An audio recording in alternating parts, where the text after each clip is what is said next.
menjelaskan mengenai kadar air. Jadi, air merupakan komponen penting dalam bahan pangan, obat, maupun bahan industri.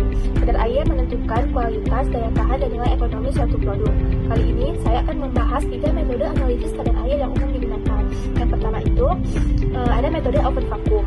Metode ini bekerja berdasarkan prinsip penguapan air dari sampel pada tekanan rendah dan suhu yang lebih rendah dibanding oven biasa. Nah, cara kerjanya yaitu sampelnya ditimbang dengan teliti, kemudian dimasukkan ke dalam oven vakum, dipanaskan pada suhu lebih kurang 70 sampai 100 derajat Celcius dengan tekanan dikurangi. Kemudian airnya menguap tanpa merusak komponen sampel yang mudah terurai. Kemudian sampel didinginkan dalam desikator, lalu ditimbang kembali. Kemudian kadar airnya itu dihitung dari selisih berat awal dan akhir. Nah, kelebihan dari metode ini yaitu cocok untuk sampel yang mudah rusak pada suhu tinggi. Kekurangannya yaitu membutuhkan waktu cukup lama dan peralatan khusus. Yang kedua yaitu metode destilasi. Metode ini didasarkan pada pencampuran sampel dengan pelarut yang tidak tercampur air, misalnya selena. Lalu dipanaskan, air dan pelarut akan menguap bersama, kemudian mengembun dan terpisah.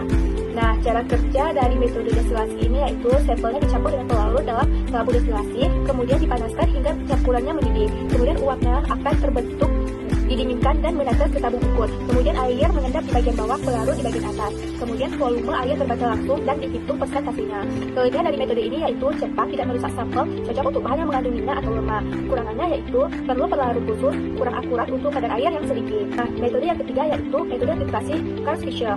Yaitu metode ini adalah metode kimia yang paling akurat, bekerja berdasarkan reaksi kimia spesifik antara air dan reagen Karl-Fischer.